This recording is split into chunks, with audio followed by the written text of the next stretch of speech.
Good evening, everybody. My name is Valerie Welty. I moved to Cumbria 7 years ago after 33 years working as a teacher in London. I didn't really think of myself as a Jam and Jerusalem person, but I joined the WI instead because I didn't know how else I was going to make any friends. And one of those members, Sandra Goldwood, having visited the National Memorial Arboretum in Staffordshire, discovered that there was no memorial to the female munitions workers of both World Wars among the 350 memorials. Can you still see me? Because something weird has happened. Sorry, Valerie. Yeah, something odd has really happened. I am viewing Robert's iPad screen, it says. Let me have a look and see if I can. Robert, stop sharing. There we go. There we go. Okay, yes. Carry on. Right, where'd I got to? Yes, that there were memorials to animals and all sorts of people, but not to the female munitions workers. So she decided this was going to be her next campaign. So I'm now going to go into share screen and I'll have a look at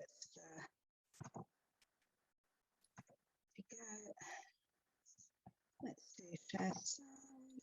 Optimize for video clip. Doesn't do that. Okay. Right. Is that okay? No, that's not right. I can see your screen fine, Valerie. Right. Oh, yeah, there we go. It's all fine. Yeah, lovely. So this is the Canary Girls charity that Sandra is setting up. And this is our logo. And initially she just had 5 people to help her. One of those people living in Sedbergh was a designer. And so she, oh, please don't do this to me, that's it. She's already done the design for the memorial. And you can see it's seats and one figure that we have a sculptor in Whitby, Emma Stottard, who's going to do that out of wire sculpture, the actual munitions figure to be filling shells. Pip Hall, who's a stone carver locally, is going to carve quotes from some munition workers. And obviously there's seats. These plans have been shown to the head of estates at the National Memorial Arboretum, Andy Ansell, and he has already found a little grove for them to go into.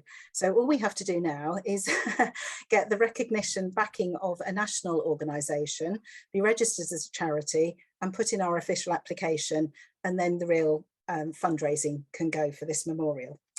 So this talk that I do is the usual one that I do to raise awareness of the munitions workers and hope that by the end of the talk, that everyone will agree that these women deserve to have a memorial to honour the risks that they took and the dangers that they faced and the hard work that they did.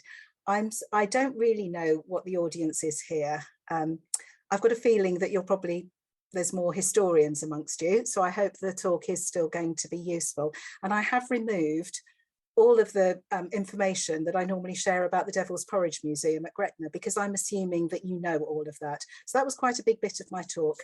And I really do sell it. I always have a leaflet and say, go here, it's really good, but I won't be doing any of that. Right.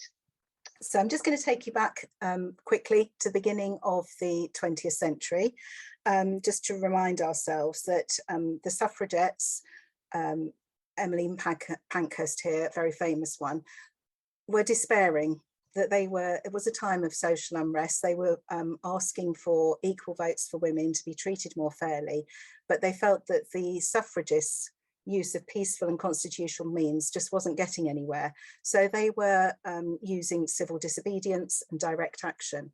Actually, I think for today, we'd probably count them as being almost terrorist acts of bombs, arson, damage to property. And sadly, this was alienating some men and women, these extreme actions.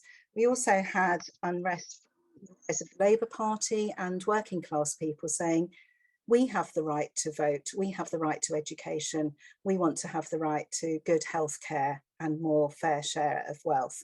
And we have the rise of internationalist movements of Marxism and socialism. But in 1914, it would seem that nationalism won out with the outbreak of war. And within a few months of the war starting, was it even a few weeks, DORA, the Defence of the Realm Act, had been passed, which was going to control people's lives for the next few years. I think it was amended 6 times by the government. It censored press, it cut pub hours, it things like don't have bonfires, don't feed bread to the ducks, all sorts of things, controlling every part of their lives. At the beginning of the war, as you probably know, there were 3 existing government factories to supply the Army and Navy.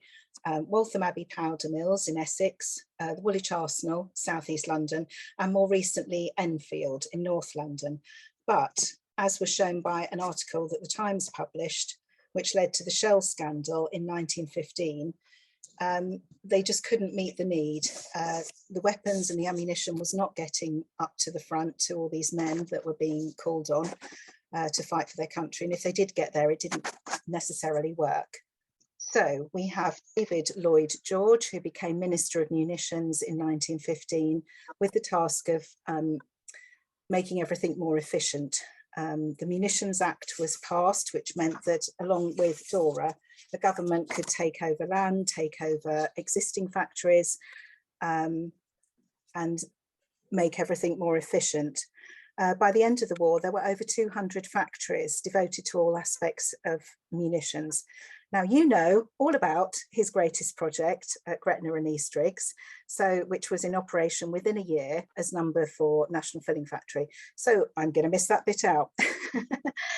Obviously, with all the men being called up to the front, who was going to work in the factories? Well, we've got young boys before they're old enough to be enlisted. We've got older men, obviously protected employment as well. So women were targeted, and their sense of patriotic duty, on their lives depend. It was up to them to do it for their husbands, sons, brothers, fathers.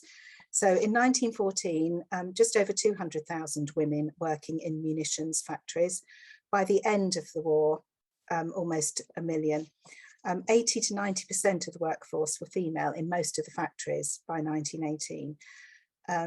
We talk about women with these munitionettes, but obviously we need to remember the school leaving age was 12. So they're teenagers, young girls.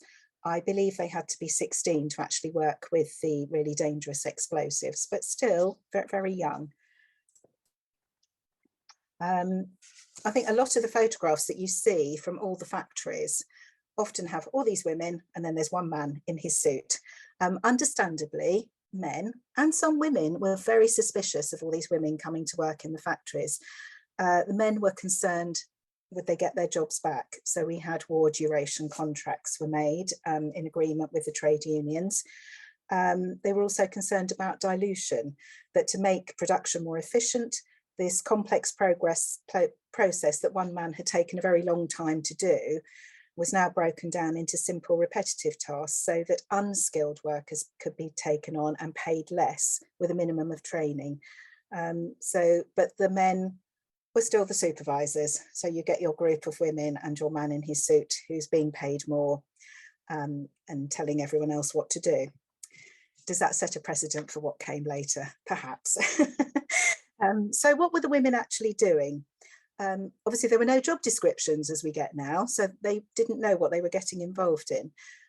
In the 18 purpose-built national filling factories all over England and Scotland as well, and Wales, they were mostly filling the shells with explosives and getting them ready to send off to the front or to the Navy. Again, you know all about cordite. That's what was made at Gretna. It was also made at Waltham Abbey. But just out of interest, this was a privately owned factory in Essex that went from making explosives for mining in peacetime to make cordite in war. It is now actually the site of the Wat Tyler Country Park, and the extra building that they put up to make the cordite in is now the RSPB Visitor Centre there. Obviously, Gretna was discontinued after World War One, and in World War Two, cordite was still made at Waltham Abbey, but also at Wrexham, Royal Ordnance Factory at Wrexham and Ramshill in Wales. So the main thing that was happening in the other national filling factories was making TNT and putting that into the shells. And it was regular contact with TNT's chemicals, picric, nitric and sulfuric acids, which turned the skin yellow. And obviously this is where the nickname the Canary Girls comes from.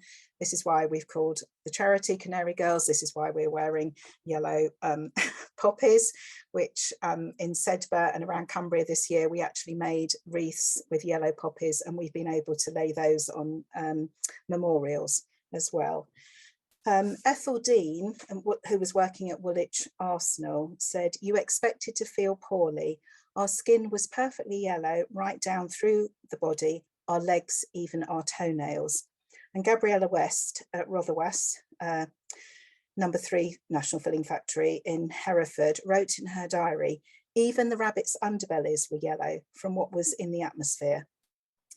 Gladys Sangster, whose mum worked at National Filling Factory number 9 in Banbury while she was pregnant, was born with yellow skin. She was one of many that were known as canary babies. But the film that's on the Banbury Museum website is obviously her talking when she's in her 70s, 80s, 90s. So it seems as if it was just superficial yellowing that faded. We're doing research, we're trying to find out whether there were babies that were affected more seriously, but we haven't come across that yet. So obviously the TNT that caused yellow staining, that would fade, but repeated exposure led to liver poisoning, toxic jaundice, which could be fatal. In 1915, it was made a notifiable disease. In 1916, the Lancet published a report for the government on the effects of TNT, trinitrotoluene. These were separated out into irritative effects like coughing, sickness, diarrhea, which I assume this is what Ethel Dean was talking about when she said you expected to feel poorly if that's you were working with this. And then there were the toxic effects: jaundice, anemia, jaw rot, long-term bone disintegration. The doctors at this point recommended the women should be rotated round, not work in that section for too long. There should be good ventilation. Sounds very similar to COVID, doesn't it? And it was only meant to be the healthy women between the ages of 21 and 40. Drinks of barley water and milk were felt to be effective as well. But obviously corners were cut to maximise the supply of munitions. The women were paid piecemeal, so they wanted to work. At Barnbow, Leeds, which was the number 1 filling factory, women were paid £3 a week. It was more than they would get in domestic service, but obviously because it was dangerous, you got a bonus for working with explosives. There, you would get £10 to £12 per week. So you can understand that women would take these risks, they would be willing to do it. Gabriella West, again, in her diary, talks about the terrible conditions with people working with TNT, the acid burns on your skin that felt like pins and needles. The ether could cause headaches or epileptic fits. And she said that if it was a still night with no breeze, up to 10 girls could pass out from the fumes. She also talks about Zeppelin raids and an enemy bomb that was dropped on Banbury, as if you hadn't got enough to deal with. Right, Waltham Abbey. Obviously, I presume, because Waltham Abbey powder mills, like Woolwich Arsenal, had been in existence for hundreds of years, that they were very well built. They knew how to manage things well. They'd had a long time to really develop their health and safety. There were no explosions. There were no accidental fires and explosions on the site there. But this on the left is Charlotte Meade. She was a mother of 5. Her husband was at the front. And she had died within a year of this photo being taken of toxic jaundice. There were lots of propaganda posters like this, obviously, that were put out to encourage women to come into the factories. Obviously, they're hiding the real dangers because she's standing with her nice background that isn't a bit like Waltham Abbey powder mills. And it's also idealising femininity as well, because it was trying to show that okay, so you're wearing clothes that wouldn't have been expected in 1914, but you could still look very feminine as well. On the right hand side, this one is actually at Woolwich Arsenal, where they did trial a lot of new techniques and that. And here they were trialing remote handling of the explosives, that you're actually putting your hands through so you didn't actually get the TNT right on your skin and that. And in World War II, again, Woolwich Arsenal was often sent men to advise all the other Royal Ordnance factories on the best practice and how to set things up. So obviously, as well as the dangers of illness from handling and mixing and just being around these highly explosive materials, there was a danger of accidental explosions. There were health and safety measures.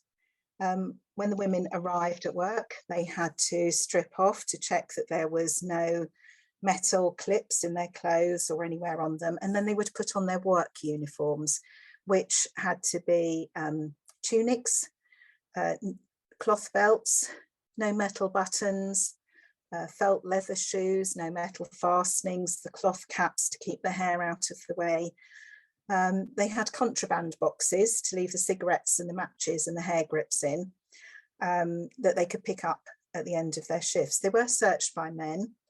They could be prosecuted, caught or fined or lose their jobs. I found that the Lancaster Guardian has printed some records of the Munitions Tribunals there. There was one, I have to say, all the cases that it had, they were all girls under the age of 20. One girl refused to put a cigarette out, so she got a month's hard labour. An 18-year-old from Oldham, which also goes to show how far people did travel and had to lodge or live in hostels and that, because this was in Lancaster. She got £5 fine. So if you just had cigarettes or matches on you, weren't actually using them, you got a £5 fine. The woman in the middle of the slide here, we see is wearing her on war service badge that they were issued with from 1916 onwards. Initially, I was a bit, but that's a metal badge, but then I've realised it's brass, which I think doesn't have the same. I think at Gretna they had the trains, there was brass, wasn't there? So they don't make the same sparks, I think. I don't know. I'm sure someone will tell me. Right. So once the shell casing was explosive, the women in the next section would have to put the detonator in, put it on top and tap it. Obviously, if they tap too hard, it could detonate there and then. So they risked in this section losing hands, fingers, suffering burns or blindness. Eric Martlu, former MP for Carlisle, who I actually met at the Devil's Porridge Museum, his own mother worked at Chorley, the #1 Royal Ordnance factory in World War II, and she had a damaged hand. And as a boy, he remembered being very embarrassed about this, but obviously as subsequently he's learnt why it was, he's become very supportive of the Canary Girls Memorial Project and has actually been quite instrumental in getting Sandra on Border TV, interviewed by Cumbria Life, and he's very supportive of the project. Amy Dale is one of several students who's researched the Canary Girls for their PhDs, and she tells of a pregnant lady who was actually blinded and lost both her hands. Amazingly, the pregnancy continued and the baby was born perfectly healthy, but she had to use her mouth, her lips, to be able to feel the baby and to, help do things for it. Lots of factories, privately owned factories, went over to munitions work. There was one in Chorlend, Luton, that was run by Kents. So all the girls that worked there were called Kent's Canaries. And one of their employees, a 16-year-old, Violet Gladys Golding, became one of the youngest people to be awarded with the then newly constituted British Empire Medal for her courage in returning to work after she'd lost a finger and a thumb when a detonator exploded as she was taking it out of a press. Actually, in Cumbria, we've had various events among the WI and talks that we've given to raise awareness, and people come up and share their experiences with you. And a lady came up to us, and I don't know whether it was her own mother or grandmother, and she said, yes, she remembered her talking about the fact but they often worked with one hand behind their back, so that if one hand was damaged, you'd got the other one was still okay.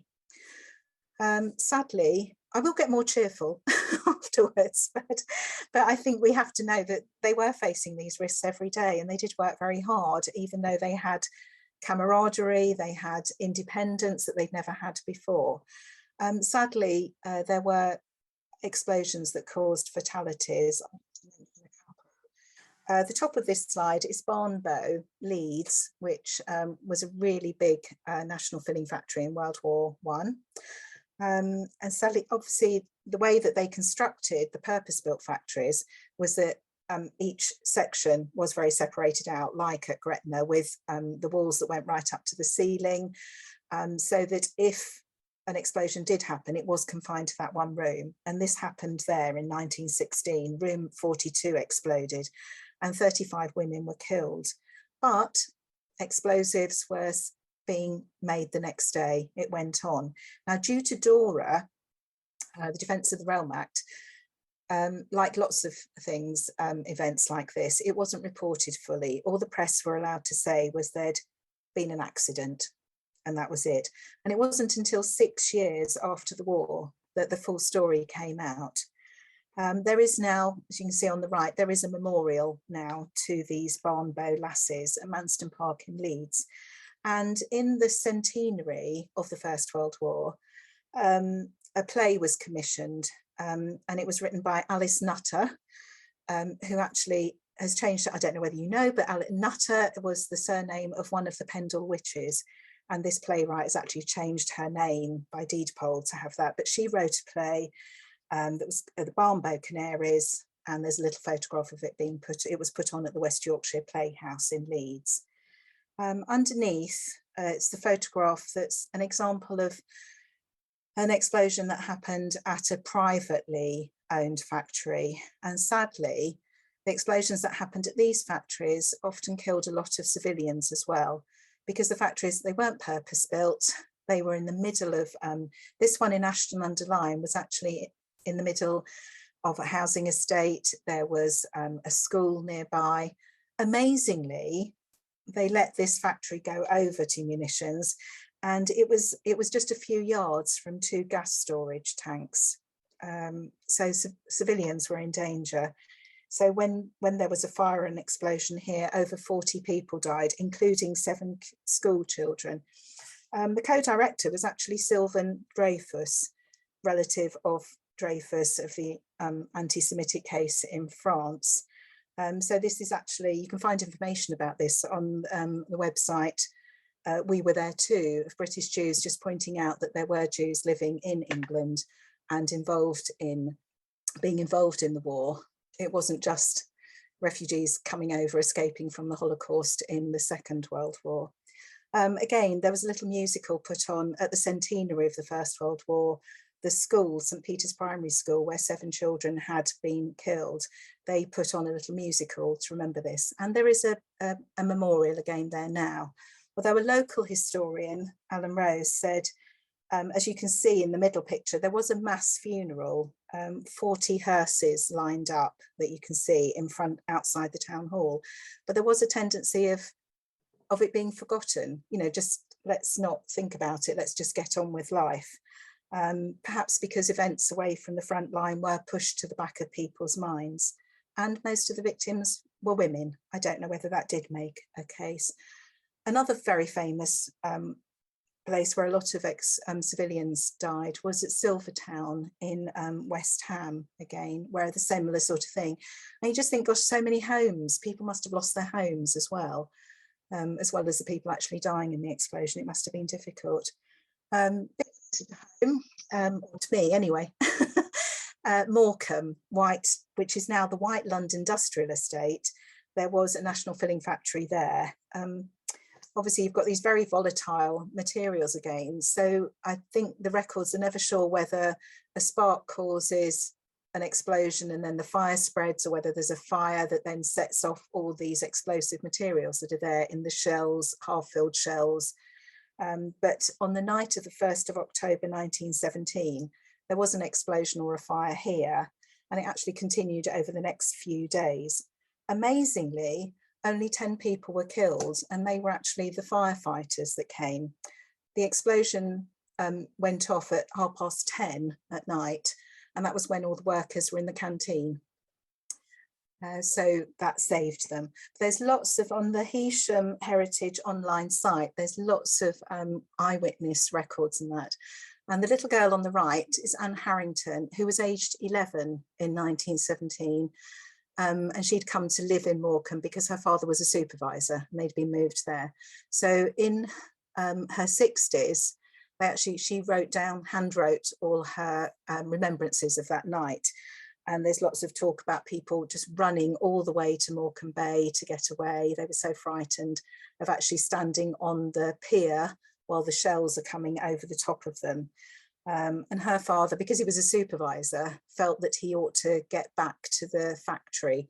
But having been blown off his bicycle twice when explosions went off, he gave up and went back and found his family. Obviously, as the First World, well, we now call it the First World War. At the time, it became the Great War. And there was this sense that nothing was going to be as bad as this again. It was meant to be the war to end all wars, that it wasn't going to happen again. But there was a sense that something very momentous has happened. And the Women's Work Committee commissioned a great deal of photography for the newly formed Imperial War Museum. And there were, let's have a look. So on the left here, G.P. Lewis was a photographer that was appointed by the Women's Work Committee. He took photographs in a more spontaneous documentary style.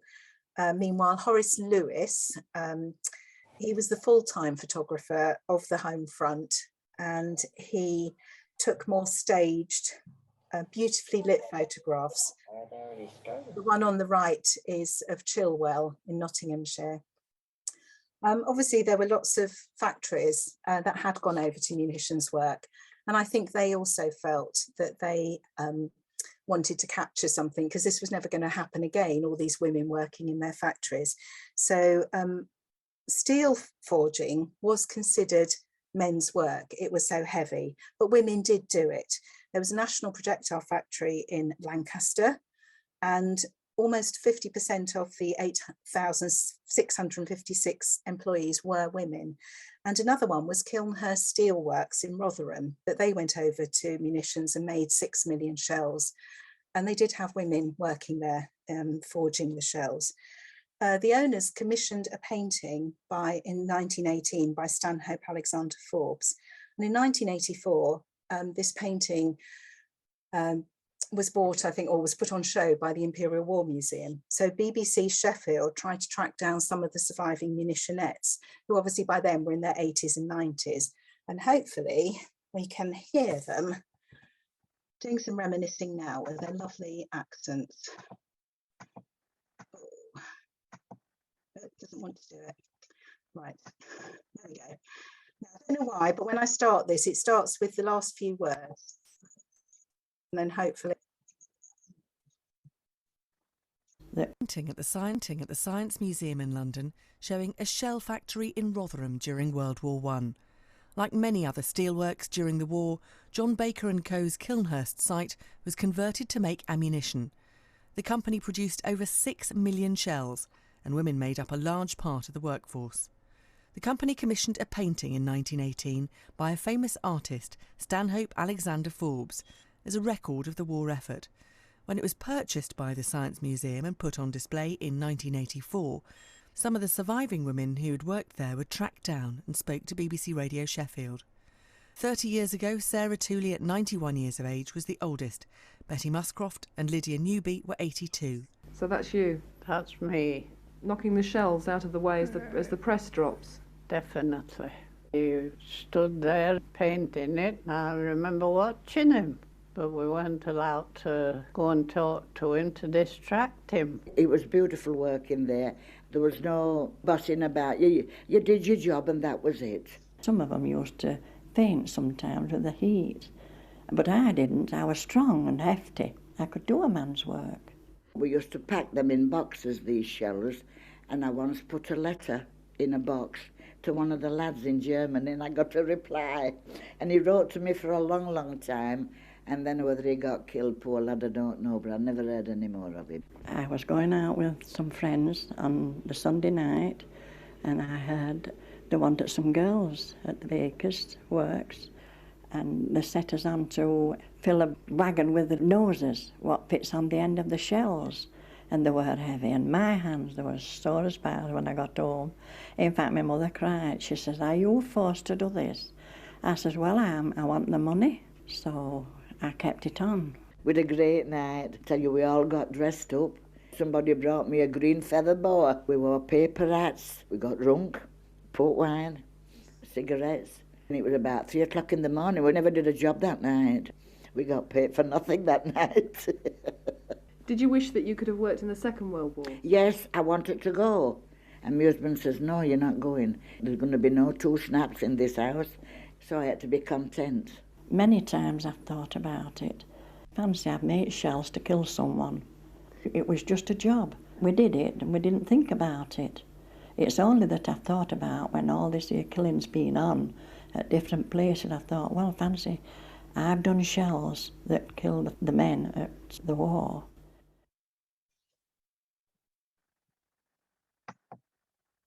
Right, sorry, I forgot to put the painting on the beginning. I think it's just lovely hearing them talk and the pride that they had. But interesting that the woman wasn't allowed, her husband didn't want her to work in the Second World War, and she went by what he said. Right, World War II then. The government realised in 1935 that war was a possibility, and they started to plan. For some reason, they thought that 3 filling factories would be enough. I don't know why, because it hadn't been enough in the First World War, but there we go. They started work on Chorley, No. 1 Royal Ordnance Factory in 1937, and Bridgend and Glascoed in Wales. And they were the largest ones during World War II. Eventually, there were 44 government-owned factories, as well as all the privately owned ones that again went over to munitions work. Once again, have I gone wrong? Oh, that's it, sorry. The majority of the women, the workers, were women again. 1941, Ernest Bevin, Minister for Labour, declared that 1 million wives were wanted for war work. Winston Churchill had a little slogan, "Munitions is a wartime job for women." But this time, there was actually a National Service Act, so it was compulsory for women to join in.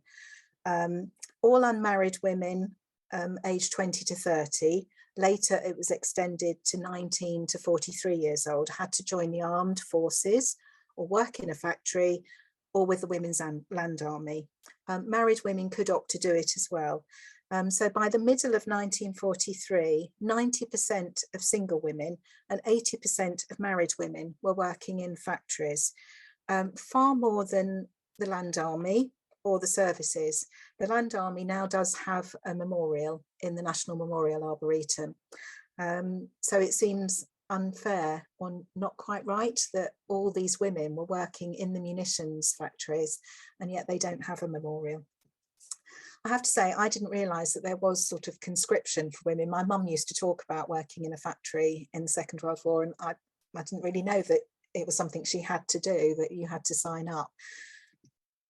So was it any safer for the women? Well, yes, in that the government didn't build any factories in the south, the southeast or the east. So they thought that was a bit dangerous from enemy bombers. Risley here, they chose lonely spots that were well away from population.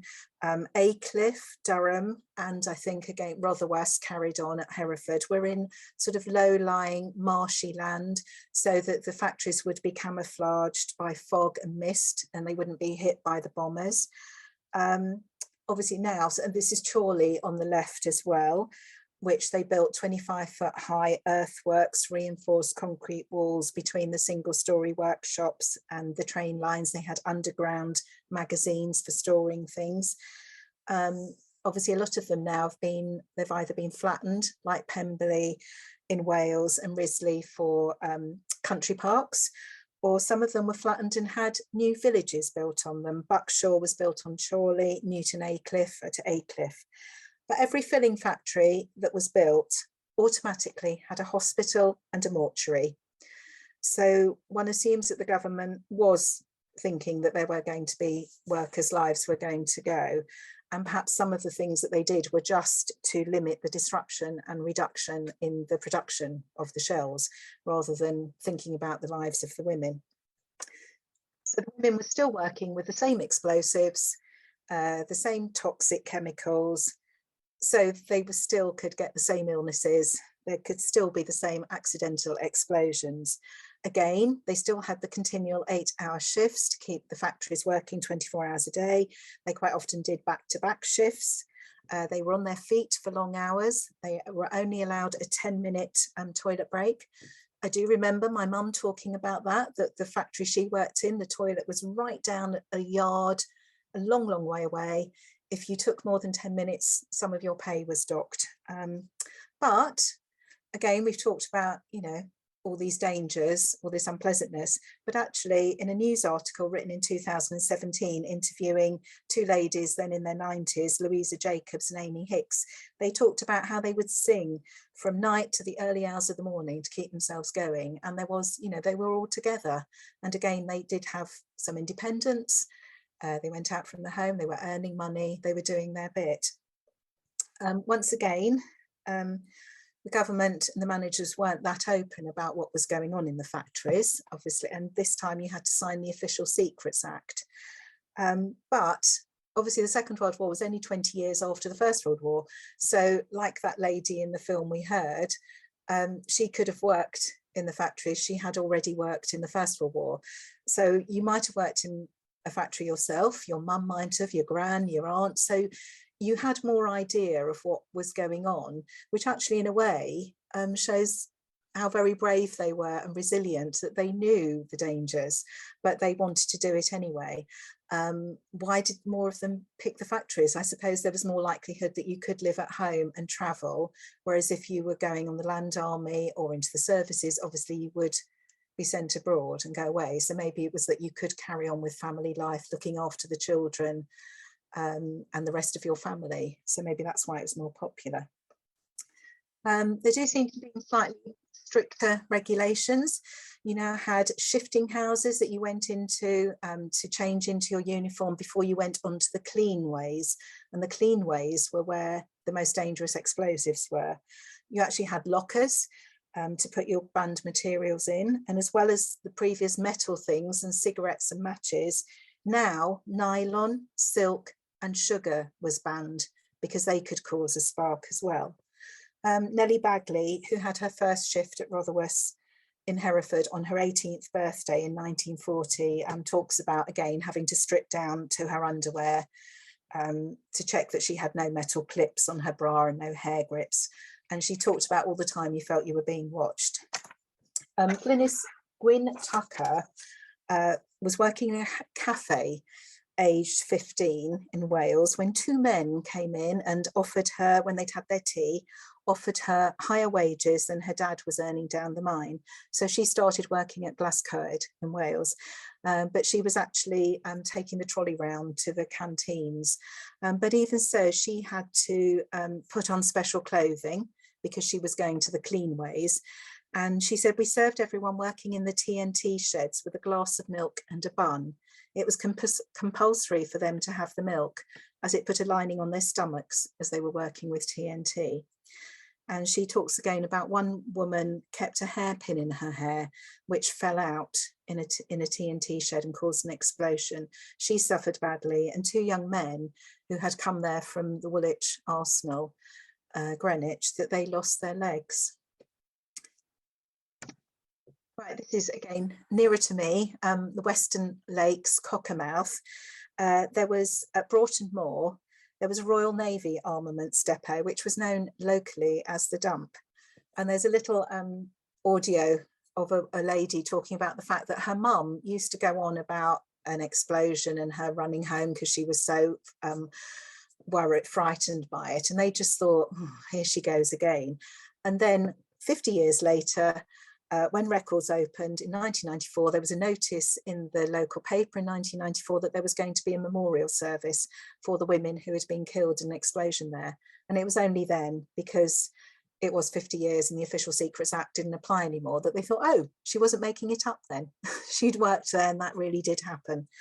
I think there's some talk now of trying to get a museum on the site of that as well. Here in Chorley, this was a very large factory, and by June the numbers had risen to 15,000, and at its wartime peak Chorley had over 28,000 employees, which was quite something because there weren't many factories in England that had more than 19,000. This is sort of famous not just for the Queen Mother going there and the King, but it's where the bouncing bombs were filled, the ones that were designed by Barnes Wallis and made famous for the Dambusters raid. How am I doing? Do I need to speed up a bit? Probably. Right, let's whiz on. So this is Kirby, Lancashire. Again, a lovely photograph of these gorgeous young women in their lovely clothes. And sadly, 1944, perhaps some women like that, when they were filling their trays of fuses, one of them exploded, and again there was a lot of them were killed there and suffered badly. Aircraft that came down so low, you could see the swastika, and you could almost see the pilot. He came down so low, and Betty shouted at me, "Nancy, Nancy, put your hands over your face, put your hands over your face." So I did, and then the bombs dropped and it was just mayhem.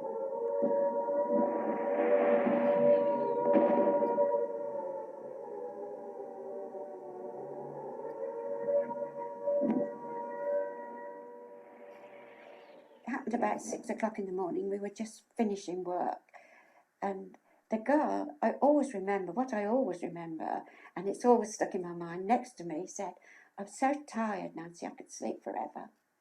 And she never got out.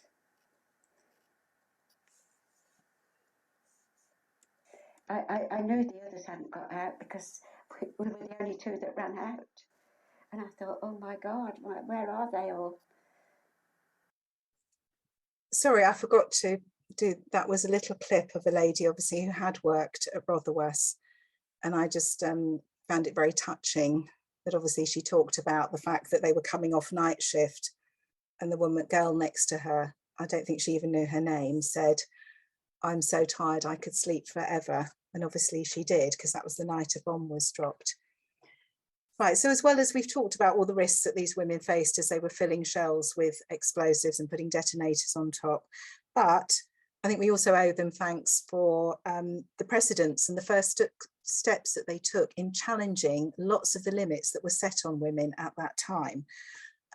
So it must have changed the views, you know, if we remember back to the beginning of the talk, that a lot of people were being put off by the militant nature of the suffragettes.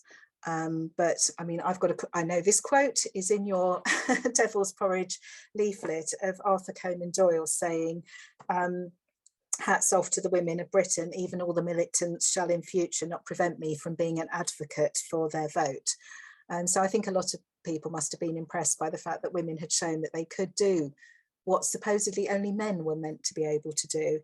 And so we did get the vote for propertied women over 30 and men over 21 with the 1980 law. And then 10 years later, it was for everyone over 21 to vote. But trade union Mary MacArthur did point out that women received less than half of what men were paid. And after the war, both wars actually, there was a push to expect the women to go back to what they'd been doing before. So even if it wasn't permanent change, it had set a precedent. Presumably women had experienced more independence. They'd been able to all be together. That's empowering. So it must have helped. We also have the police force starting in the First World War. They weren't on the streets in the same way as the male police. They didn't have the same powers of arrest. They weren't paid. So again, these things also reflect the social divisions of the time. These were middle to upper class educated women. Gabriella West, that we've spoken about before, was a sergeant. And it was much more a sense of that they were policing these working class women, that people couldn't believe that these young girls, that they were going to have money, they could go out and spend their money, And oh my goodness, they might actually get too close to men in the hostels, in the workplace, in the canteens. So the police force was much more sort of moral police, trying to keep these girls safe, and also keeping an eye on keeping prostitutes away from the garrisons where all the soldiers were. So it's not quite the same as the police force, but again, it set a precedent. It started things going. I have to say, with the accusation, I think this is in your museum as well, at the Devil's Porridge, that there were accusations at the time of drunkenness, but I think it's come out that that could be the effects, that was exactly the effects that the chemicals had, making you look as if you were staggering around and fainting. Obviously, with all these female staff, there needed to be lady supervisors. Again, it was more of a human resources role. Again, this is Dorothy Pullinger. She was a young superintendent at the Vicar's Works in Barrow. You obviously know about her in the Devil's Porridge Museum for some of her pioneering work in the car manufacturing. But she was in charge of 7,000 women at a very young age. So she got an MBE for that. I've discovered as well that Georgetown, number 4 National Filling Factory in Renfrewshire in Scotland, was unique in that it actually had female managers on the technical side rather than just the human resources looking after their well-being. But again, around at this time, the assumption, which I think carried on for quite a long time, was that if you were going to be a career woman like this, if you were going to be a superintendent, a supervisor, you were single. You had to be unmarried. That started then as well. So with everything we get, it's setting a precedent for women being in a role, but then it's only a certain type of woman as well. The fashion changed a lot. If you think beginning of the First World War, big hats, long big skirts, and here they were wearing much tighter fitting clothes, trousers, oh my goodness, which some women didn't. There were mixed feelings on all, both male and female. A quote here from Lucy Adlington in her book: symbolically, trousers, which had seemed so splendid and patriotic when needed, were unacceptable after the war, once women were being hustled back in domestic roles. And again, Gwyn Tucker, who has recorded lots of her story on the BBC online archive for the Second World War in Glascoed, talks about hostility to the girls in the Second World War wearing trousers. And she had to argue the point that they couldn't get stockings, they weren't allowed to wear nylon and silk anyway. They were travelling over the valleys, standing in these factories all day. So actually they were quite cold. So she had to argue the point that it was okay for them to wear trousers. Munitionettes football. Did we know that football started for women, that they started playing football in their lunch breaks? It was seen to be quite a good thing. They were, you know, out in the fresh air. It was good for their moral well-being. And actually they were quite good. And they set up these leagues all over England. Thousands of people came to watch them. All the money that they raised went for charities as well. So there's a paper, local paper to Carlisle and Workington, reported a match in April 1917 with the Workington Munition Girls versus the Carlisle Munition Girls. They played in their skirts. It was the first time they'd played, and this was a bit of a handicap for Carlisle because their skirts were much longer, but they eventually went over to shorts. But they were raising funds for the Cumberland Prisoner of War Fund and the Smokers Fund, which sent tobacco parcels to soldiers at the front. The 2 photographs here are sort of more famous ones. This is Lily Parr on the left, who played for Dick Kerr's ladies team Preston. And she actually went on playing even after the ban was brought in by the Football Association in 1921 to say that women wouldn't be allowed to play at any of their fields. And they got the support of doctors and all sorts of people saying it just wasn't right for women to play football. It wasn't right for their bodies. Now, was it because the women were being quite successful and they were getting a lot of money, but they were giving it all to charity? I don't know.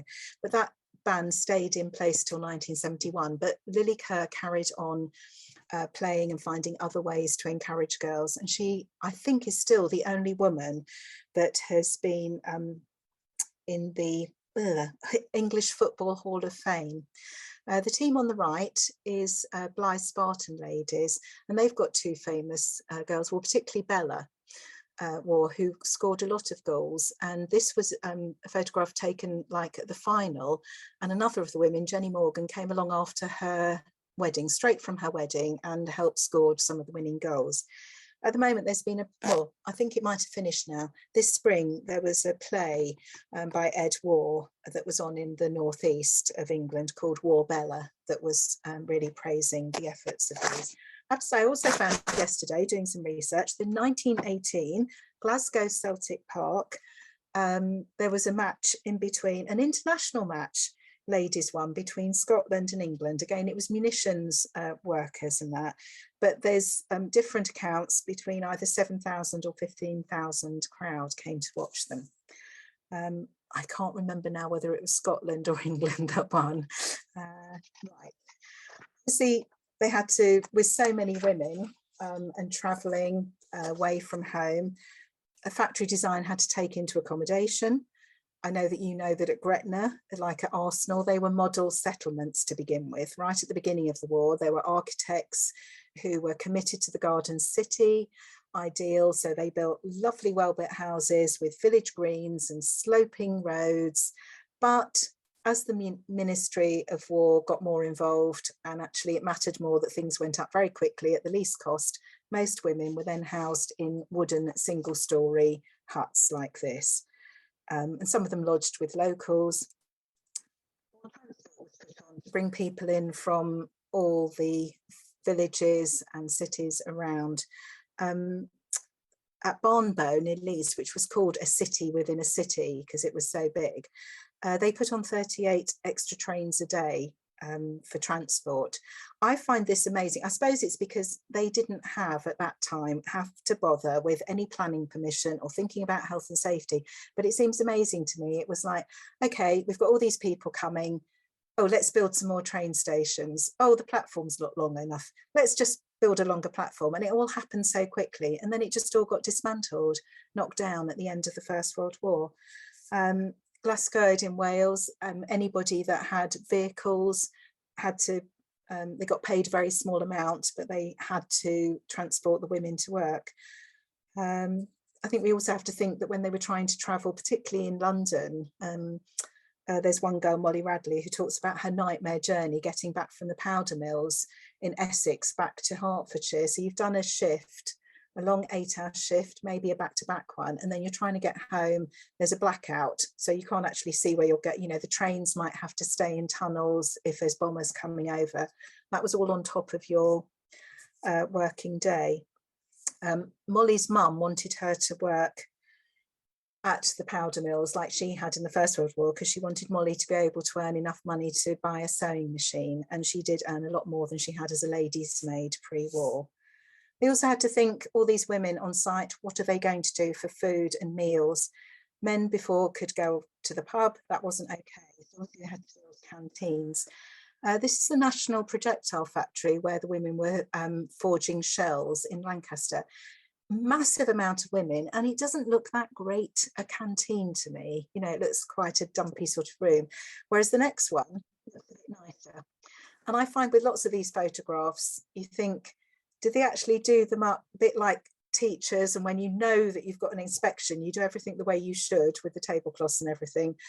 And the other photograph was the reality, or were some of them different? There is this Historic England. There's a really long pages and pages of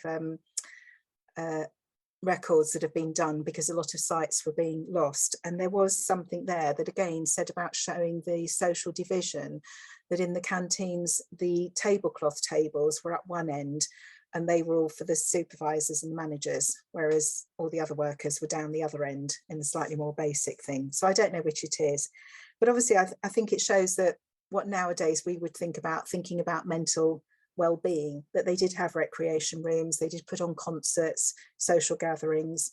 At Lancaster, the National Projectile Factory Social and Athletic Club organised events. They had a big Whitsun carnival, they had tug of war between women's teams and the Canaries of Whiteland.